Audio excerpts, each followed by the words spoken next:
चलो एमसीक्यू से स्टार्ट कर। Question number first, A equal to 3 1 - 1 2। तो ए स्क्वायर कौन सा सही है ये बताना है आपको। तो बेटा पहले ए स्क्वायर निकाल लो। ए स्क्वायर कैसे निकलेगा? 3 1 - 1 2। इसको मल्टीप्लाई कर लीजिए, कितना आ रहा है बोलो? 9 - 1 3 + 2 -3 - 2 और ये हो गया -1 + 4। तो हमारा ए स्क्वायर किसके इक्वल आया? 8 5 -5 और 3। This is a square. अब अपन को, अब देखो ए स्क्वायर -5i,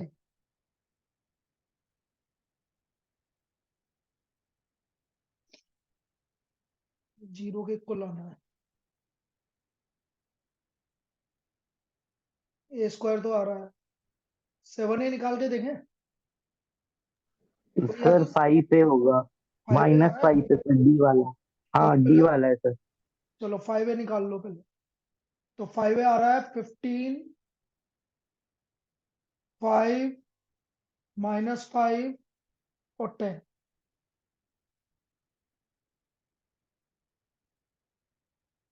तो ये हो गया आपका 8 -15, हाँ तो सही है, +7i, 7i निकाल लो। 7007। अब यदि मैं निकालता हूं ए स्क्वायर -5a +7i, 7i,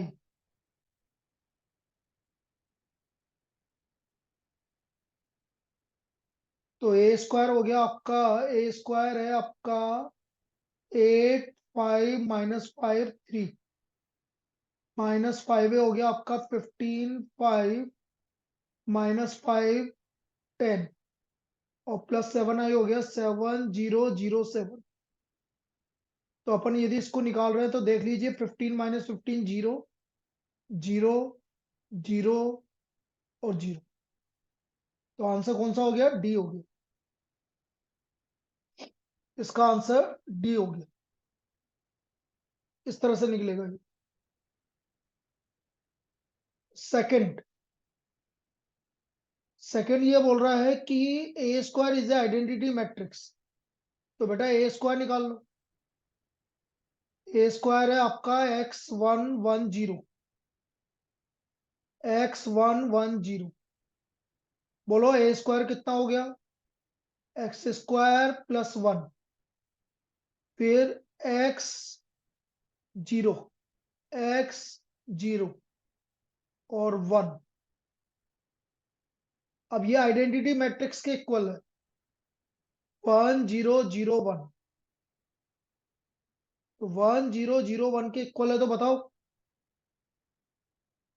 तो x की वैल्यू क्या आ रही है हमारी? 0। 0 है। तो इसका आंसर कौन सा हो गया? बी हो गया। अब बेटा थर्ड वाला तो डायरेक्ट है, थर्ड वाला तो बताने की जरूरत ही नहीं है आपको, कितनी बार कर चुके हैं कि बताऊं। यदि ए और बी सिमेट्रिक मैट्रिक्स है, A and B are symmetric matrix, तो बेटा ए बी -बी ए हमेशा स्क्यू सिमेट्रिक होगा। तो ए बी -बी ए क्या होगा? Skew symmetric. क्यों होगा स्क्यू सिमेट्रिक? देखो मैं करके बता रहा हूं। इसका ट्रांसपोज कर लो, क्योंकि ट्रांसपोज करने से ही पता चलेगा कि सिमेट्रिक है कि स्क्यू सिमेट्रिक है।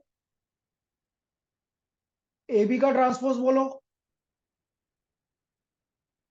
ए बी का transpose, B transpose A transpose. B transpose A transpose -A transpose B transpose. अब यदि ये सिमेट्रिक है तो बी ट्रांसपोज किसके इक्वल है? बी के, क्योंकि ए और बी क्या है? सिमेट्रिक है। तो माइनस कॉमन आ गया। तो ए बी -बी ए कौन सा मैट्रिक्स हो गया? so it is skew symmetric. Clear? तो इसका आंसर बी हो गया। बोलिए फर्स्ट सेकंड थर्ड में कोई दिक्कत?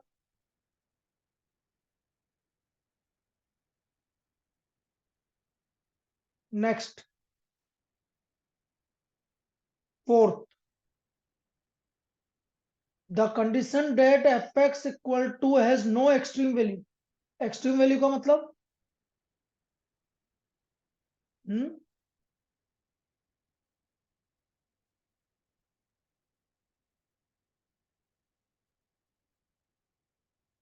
एक्सट्रीम वैल्यू का मतलब तो ये होगा कि इसका कोई भी मतलब आपका क्रिटिकल पॉइंट नहीं आ रहा। तो एक मिनट के लिए रुको, एफ डैश एक्स निकालो उसका। बोलो F dash X 3ax² plus 2bx plus सी।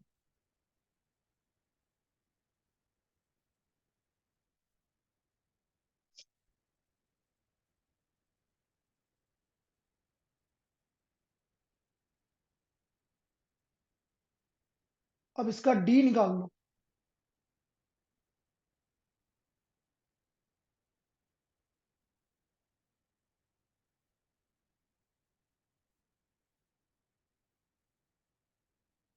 D less than 0।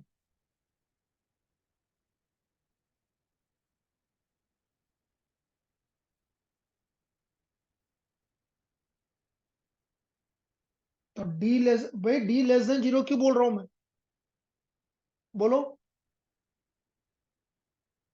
D less than 0 इसलिए बोल रहा हूं, यदि एफ डैश एक्स है, यदि इसका डी लेस देन 0 आएगा तो इसका मतलब एक भी ये कहीं पे भी कट नहीं करेगा एक्स एक्सिस को। अरे भाई ये कर्व ऐसा होगा ना आपका, यदि इस तरह का होगा तो डी लेस देन 0 आएगा कि नहीं आएगा इसके लिए? बोलिए। आएगा सर। तो इसका डी लेस देन 0 निकालो। 4b² minus 4 × 3a into C is less than 0। यहां से आपका b² की वैल्यू क्या आ गई? Less than 3ac। तो एक्सट्रीम वैल्यू के लिए, हैज नो एक्सट्रीम वैल्यू के लिए आपका क्या आना पड़ेगा? b² की वैल्यू किससे कम आएगी? 3ac से कम आएगी। क्लियर? बोलिए। Yes sir. चलिए फिफ्थ देखो, under root 1 plus cos x. 1 plus cos x का इंटीग्रेशन बोलो। 1 प्लस कोस एक्स का फॉर्मूला बोलो पहले। 2, कौन बता रहा है यार? Tanishq, 1 plus cos x cos x/2। 2 cos square x हाँ। बाई 2। तो 2 का तो √2, कोस स्क्वायर का cos x by 2। Cos x by 2 का इंटीग्रेशन बोलो। sin x/2 और अपॉन 2 ऊपर। 1/2 2 प्लस सी। तो कितना आ गया? 2√2 sin x/2 plus c। Sine X by 2 plus C. कोई दिक्कत? ये हमारा हो गया फिफ्थ। सिक्स बोलो कैसे होएगा?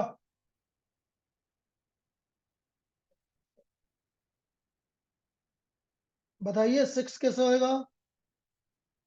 बेटा ये प्रॉपर्टी तो पता है ना आपको, प्रॉपर्टी नंबर कौन सी है? 0 to a, जैसे ये आई है 0 to a fx upon fx plus fa minus x dx। ये हमारी फर्स्ट इक्वेशन होगी। अब इसमें प्रॉपर्टी नंबर 5 लगा दो। तो हर x की जगह a माइनस एक्स, और यहां पर लगाएंगे तो ये fx आ जाएगा। दोनों को ऐड कर दो, 8 1 and 2। ऐड कर दिया तो कितना आ गया? 2i। दोनों को ऐड करने पे 1 आ रहा है कि नहीं आ रहा? अब देख लो, जैसे ऐड करेंगे डिनोमिनेटर सेम आ रहा है आपका। तो ये आ गया आपका fx plus fa minus x dx। तो 2i equal to 0 to a 1 dx। 1 का इंटीग्रेशन x x, तो कितना आ गया 2i equal to a। So what is the value of i? a a by by 2। 2. Clear? इसका answer B आ गया a by 2। Clear है? Yes sir. चलिए अगला देखो, 7। बोलो ऑर्डर कितना है? 3. ऑर्डर है 3, बिल्कुल सही है, तो बताने की जरूरत है ही नहीं आपको, ऑर्डर ही पूछा है तो इसका ऑर्डर कितना है? 3 है, क्योंकि d2 की D cube Y upon D X cube आ रहा है। चलिए क्वेश्चन नंबर 8, इंटीग्रेटिंग फैक्टर निकालना है हमें। dy by D x minus 3x square upon 1 plus x cube y equal to sine square x upon 1 plus x. यहाँ पर p का वैल्यू बताओ। Minus 3x square upon 1 plus x cube, integrating factor e की power integration p dx, तो e की power minus 3x square upon 1 plus x cube. तो बेटा इसका आंसर आ गया e की power minus log 1 plus x cube. यहाँ तो कोई दिक्कत? e की power No sir. Minus log को कैसे लिखोगे? 1 by 1 plus x cube. 1 by 1 plus x cube. इसका इंटीग्रेटिंग फैक्टर कितना हो गया? 1 by 1 1 plus x upon 1 cube. A plus option. X cube, A option. Clear? तो ये क्वेश्चन नंबर 8 तक हो गया हमारा।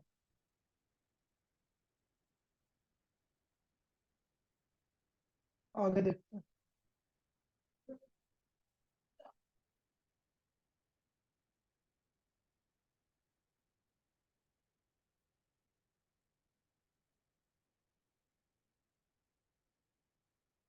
अब मैं अगले पेज पे आ रहा हूँ।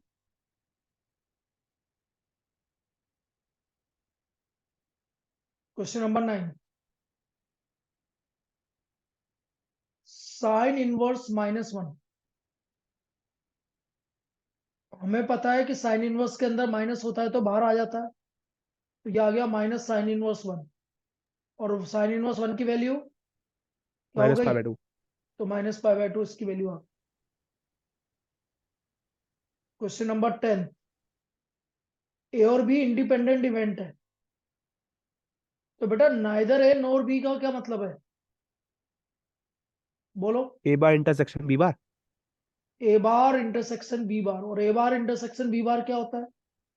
P A union B का whole bar. 1 minus P A union B, एक ही बात है।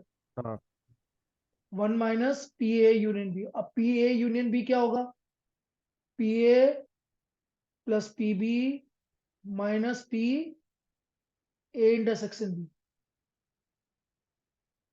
पी ए की वैल्यू 1 बाई 2, पी बी की वैल्यू 1 1 बाई by 3, 3. Minus और 1 by पी 6.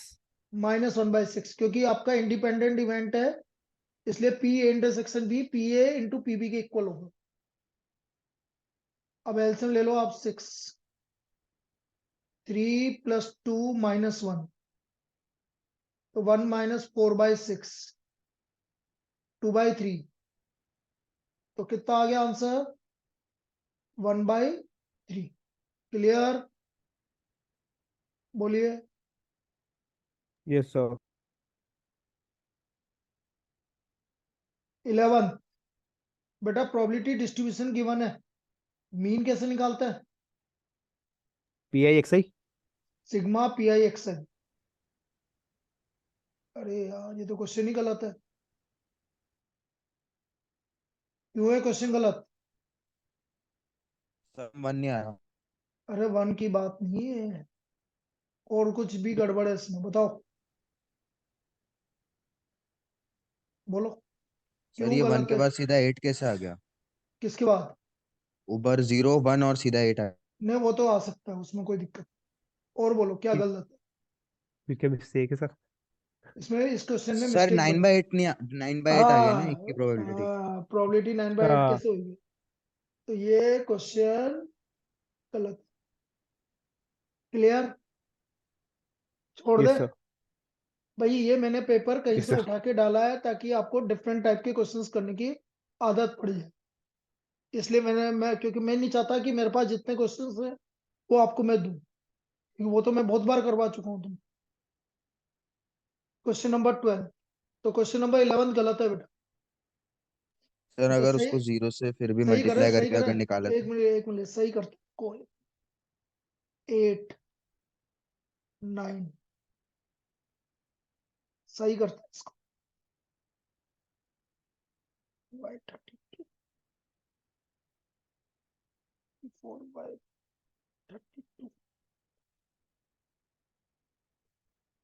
7/32। रुक रुक रुक रुक। 4 8 3 24/32 25। तो बेटा यहाँ पर ये 9/8 की जगह 7/32 आए, तब जाके ये सही होगा कुछ। तो छोड़ो, फिर गलत ही मान लेते हैं अपन, तो छोड़। 12 देखते। A line passes through the point dr। तो dr क्या होगा बेटा? dr ऑफ लाइन, बोलो कितना हुआ? 5 - 2 कितना हुआ? 3 3 3 3 4। 3 3 4। B option. B option. कोई दिक्कत? No sir. 13। Equation of line passing through the point. तो x - 2 अपॉन y +1 अपॉन और z -3 अपॉन, इसके dr क्या है भाई? इक्वेशन तो सही है। 3 - 1 2। 3 - 1 2। अब ये कहीं दिख रहा है क्या आपको? B B option. ऑप्शन में। B option. ठीक है। 14। Projection A vector on B vector. Projection of A vector on B vector क्या होगा बेटा? A vector dot B vector upon magnitude of B vector. B A vector. A vector dot B vector करो। 3 को 2 से multiply करो। 6 6 - 3 5 3 plus 5 5 8। Upon √14।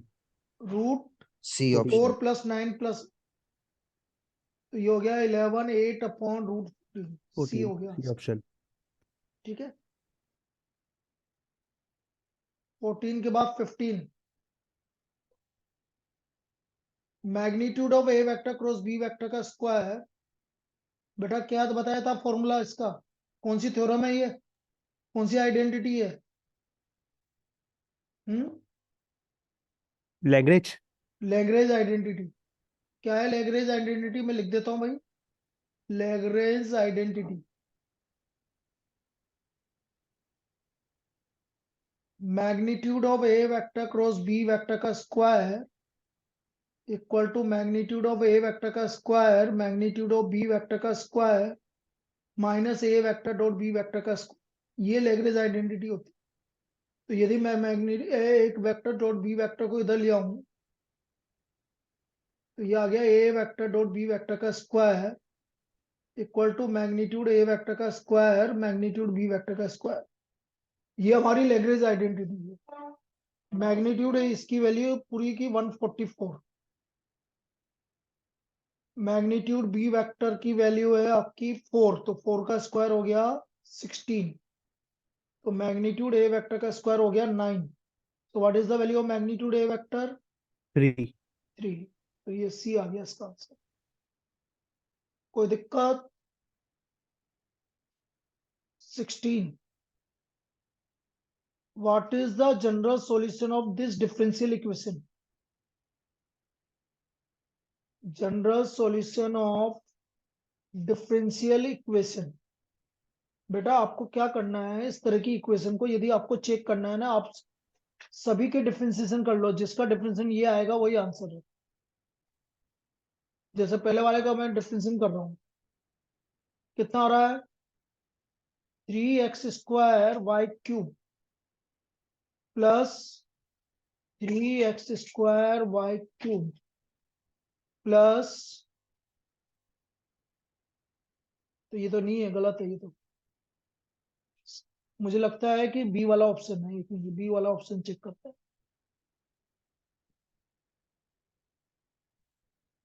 x² का differential 2x y³ plus x² y³ का differential 3y² dy/dx।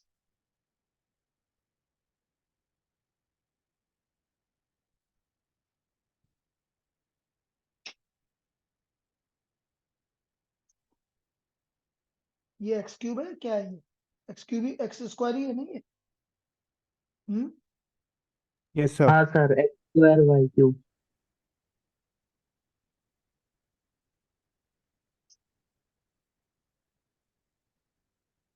none of these none of these आएगा बेटा, Yes, sir. वही आएगा। नन ऑफ दीज ही है, और कोई आंसर ही नहीं है इसका। क्योंकि ये तो आएगा नहीं, ये आ नहीं रहा, ये भी नहीं आ रहा, भी नहीं आ रहा, तो आंसर क्या आएगा? नन ऑफ दीज आएगा। चलिए, व्हाट इज द 17 का देखो, तो आंसर नन ऑफ दीज, कोई भी इसका सॉल्यूशन नहीं है भाई। रेंज कौन बताएगा इसकी range? 0 to sir infinite. Minus हाँ बेटा इनफिनिट सर, बोल। वो सॉल्यूशन है। 16 का बी आ रहा है पीछे। सर इस, किताब में सर 16 का बी दे रखा है। तो बेटा बी में क्या लिख रहा है? ये आपका x² लिख रहा है, हाँ तो x² से कैसे आएगा बेटा? या तो यहाँ पर कोई करेक्शन होगा भाई। होता क्या है, जनरल सॉल्यूशन वो होता है, यदि मैं इसका डिफरेंशियल कर रहा हूँ तो ये आ जाना चाहिए, उसे जनरल सॉल्यूशन बोलते हैं अपन। क्या, यदि मैं हम्म 2x y³ का इसका डिफरेंशियल कर रहा हूँ x² का, तो ये तो ठीक आ रहा था। तो फिर यहाँ हम्म पर, या तो फिर यहाँ पर होगा क्या, इसको 3x² कर दो, भी आ जाएगा। ये समझ में आया? हम्म ये लो, ये आ गया बी, वो करेक्शन है उसमें। यहाँ पर या तो क्वेश्चन में करेक्शन कर लो, यहाँ पर 3x² y² कर लो, dy/dx इक्वल टू 1, तो आ जाएगा, बी आ जाएगा। आया? क्लियर है? वरना आंसर डी ही आएगा। तो यह हो सकता है कि यहाँ पर कुछ करेक्शन हो, इसलिए गड़बड़ है मामला। बेटा मेरी बात ठीक समझ है में आ गई? किसने बोला? सर। लक्ष्य। लक्ष्य बेटा, इसका सॉल्यूशन दे रखा है। हम्म नहीं सर, इसके साथ डायरेक्ट आंसर दे रखे हैं सर। तो आंसर दे रखा है, तो बेटा क्वेश्चन में करेक्शन होगा फिर। यहाँ पर ये 3x² आएगा फिर। क्लियर? ठीक है सर। 17 देखो, fx equal to x/1 + x²। अब यदि मैं इसकी रेंज की बात करूं, भाई आएगा तो रेंज इसकी तो आएगी तो पॉजिटिव, नेगेटिव तो आएगा नहीं रे, नहीं नेगेटिव भी आ सकता, सॉरी, तो डी नेगेटिव आएगा भी क्या आ सकता। इसका? भाई या तो मैं रेंज निकाल के बता दूं, रेंज कैसे निकालते हैं मैं बता देता हूँ। y equal to x/1 + x²। इसका आंसर मुझे लग रहा है बी है। क्यों? बता। ये एक क्वाड्रेटिक बन गई भाई। क्या बन गई? क्वाड्रेटिक। तो क्वाड्रेटिक से x की वैल्यू 1 ± √(1 - 4y² अपॉन 2y). तो 1 - 4y² must be greater than equal to 0, -4y² is greater than equal to -1। तो बेटा y² is less than equal to 1/4, तो modulus y less than equal to 1/2।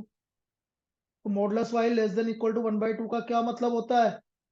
-1/2 से -1/2। लेकर 1/2। तो इसकी रेंज क्या हो गई? सही निकाली मैंने, बी क्या आ रहा है, तो रेंज आ गया इसका -1/2 से लेकर +1/2। क्लियर? yes sir. चलिए देखो बेटा 16 में करेक्शन होगा, बस वो ध्यान रख लेना। और आपका 11 गलत क्यों है वो मैंने बता ही दिया तुमने। 17 के बाद 18 देखो।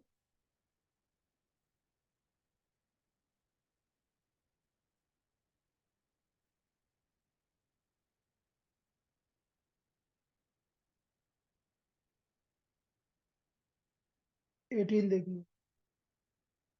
The value of mu for which the are perpendicular, तो ये तो डायरेक्ट कर लेते हैं, कोई दिक्कत नहीं। दोनों का डॉट प्रोडक्ट जीरो कर दो। करो dot product zero. 6 + 2 mu Then -1, 1 equal तो to 0 2 mu equal to -5। What is the equal value to of minus mu? 5/2. -5/2। Answer आया। 19 is strictly increasing on R. देख लेते हैं। fx equal to x³ -3x² + 6x -100 f dash x।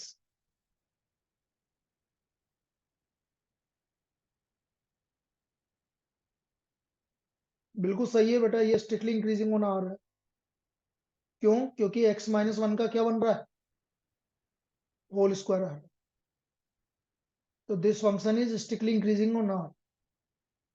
A strictly increasing function is an injective function. Strictly increasing function is an injective function. Injective function.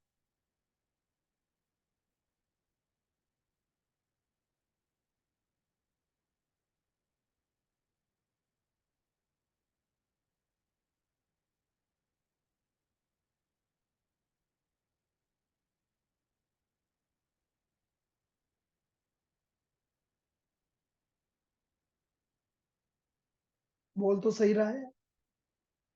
Sir correct explanation नहीं है।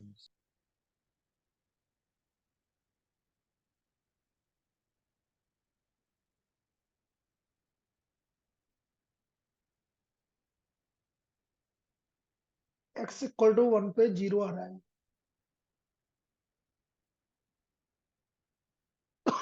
e की power x। ठीक है।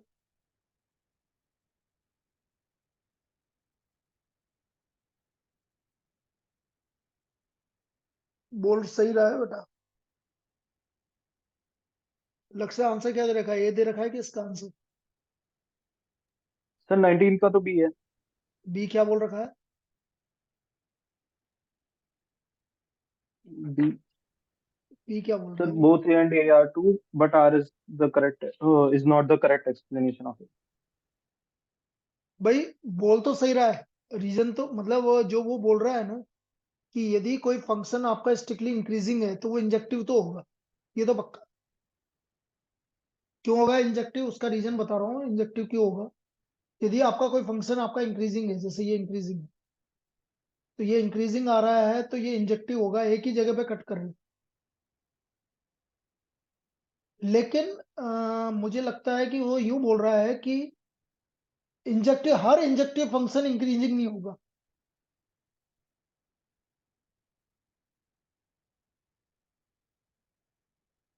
हर injective function increasing नहीं होगा, ये चीज है।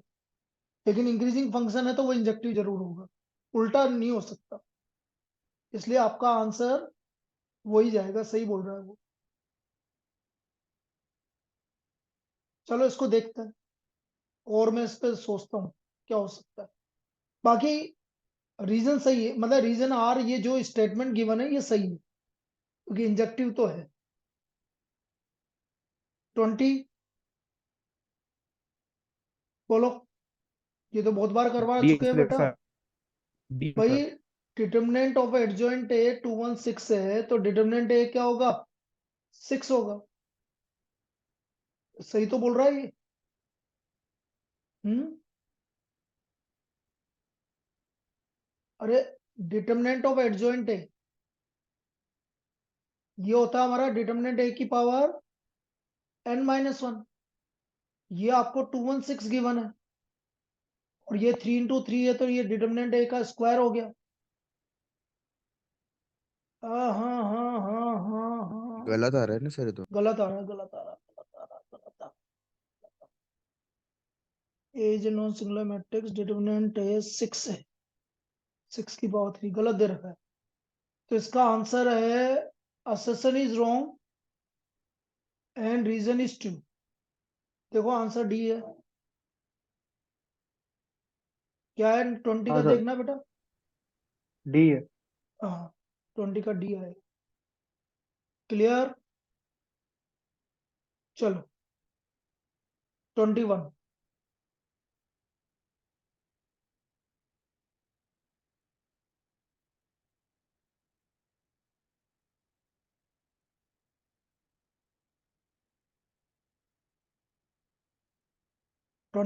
बेटा इसका डोमेन कैसे निकालेंगे बताओ। साइन इनवर्स एक्स का डोमेन क्या होता है? -1 to 1। डोमेन, हाँ साइन इनवर्स एक्स का domain -1 to 1। Domain of sine inverse x is -1 to 1 and what is the domain of cos x? 0 से पाई। कौन बोल रहा है ये? गलत बोल रहे हो। डोमेन ऑफ cos x 0, 0 से पाई तो बेटा r।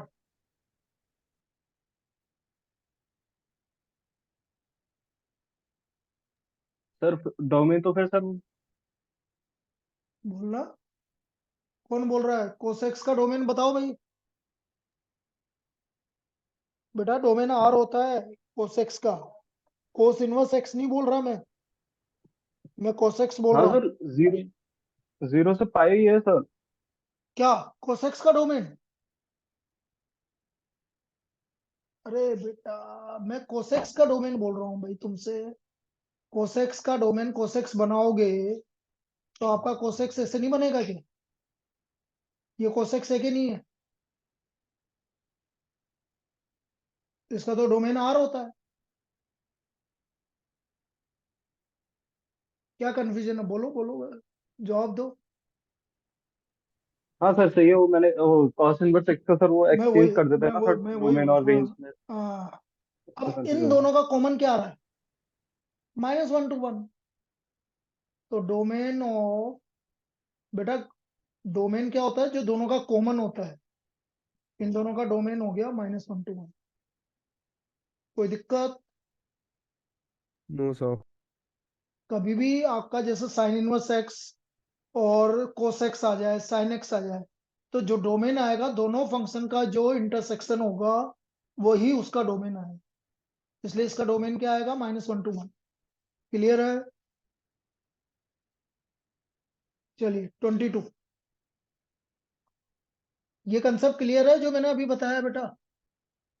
Yes sir. Yes, sir. 20 नहीं, 21 का सेकंड पार्ट और वाला। Cot inverse √3 plus tan inverse -√3। Cot inverse √3 minus tan inverse √3। Cot inverse √3 की value 5/6 - 5/3 π/6 minus π/3। So what is the -5/6। answer? -π/6। Clear? 22. Determine whether the function f from a to b x belongs to a is 1 1। x belongs to a is 1 1। 1 1 तो है। 1 1 के लिए क्या करना पड़ेगा? fx1 equal to let x1 x2 fx2 be two fx2 arbitrary। वो पूरा लिखना पड़ेगा। Let x1 x2 be two arbitrary element in domain A। fx1 equal to fx2, तो 5x1 plus 7 equal to 5x2 plus 7। तो 5x1 equal to 5x2, x1 equal to x2। ठीक है। 23 बताने की जरूरत है कि 23 कर लोगे? कर लेंगे सर। भाई दिक्कत ही नहीं है ना 23 में तो। a minus two B plus C. A है आपका 20, चलो बता देते हैं जब अपन डिस्कस कर ही रहे हैं तो। माइनस टू बी, 2 से मल्टीप्लाई करो और प्लस सी। अब इनको देख लो, 3 माइनस टू 1, 4 माइनस 4 0, 6 प्लस 2 8 और 8, -4 8 और माइनस, -4 7 में -6 आएगा ना। 7 माइनस -4 5 आएगा। 2, नहीं -4 ही आएगा। चलिए 23। अच्छा सेकंड पार्ट देखो, बी डेस ए बी, ये देखो बी ट्रांसपोज ए बी। भाई किसी भी को भी हमें सिमेट्रिक और उसकी सिमेट्रिक प्रूव करना है, तो ये बोल रहा है कि ए इज सिमेट्रिक, तो इसका ट्रांसपोज कर लो, इसको एक मानना बेटा। ये हो गया ए बी का ट्रांसपोज बी ट्रांसपोज का ट्रांसपोज। ए बी का ट्रांसपोज क्या हो गया, B transpose A transpose B. अब ए आपका सिमेट्रिक है, ए इज सिमेट्रिक। सिमेट्रिक है तो ए ट्रांसपोज किसके इक्वल आ गया, एक इक्वल आ गया। अब ए ट्रांसपोज यदि हमारा एक का इक्वल आ गया, तो ये देखो यहां से आपका बन गया बी ट्रांसपोज ए ट्रांसपोज को ए लिख दिया, तो वापस से बी ट्रांसपोज ए भी आ गया। इसका मतलब ये क्या हो गया, सिमेट्रिक हो गया। यही प्रूव करना था आपको कि ये सिमेट्रिक है, क्योंकि ए सिमेट्रिक है। यदि ए सिमेट्रिक है तो ये सिमेट्रिक है, वापस वही आ गया। क्लियर। Yes sir. चलिए 24, find the value of a for which it is continuous at x equal to a, at x equal to 1। अब कंटिन्यूअस है तो left hand limit equal to right hand limit equal to value of the function. 24, fx is continuous at x equal to 1. So therefore, limit x tends to 1 minus fx equal to limit x tends to 1 plus fx equal to f1. Limit x tends to left limit निकाल रहा हूँ, तो बंद हो सकता है कभी भी। 1 माइनस के लिए 5x माइनस 4 डायरेक्ट सब्स्टिट्यूशन है, तो इसकी लेफ्ट लिमिट 1 आ रही है। Right limit, limit x tends to 1 plus 4x, क्या है ये, स्क्वायर है क्यूब है, मैं स्क्वायर मान लेता हूँ, वैसे कोई फर्क नहीं पड़ रहा। सो देयरफॉर दोनों को इक्वल कर लो, 4 प्लस 3a इक्वल टू 1, तो a की वैल्यू -1 आ रही है भाई। ठीक है, यस सर। चलो फिर अभी है ना दोबारा कनेक्ट करो, ये बंद होने वाला है।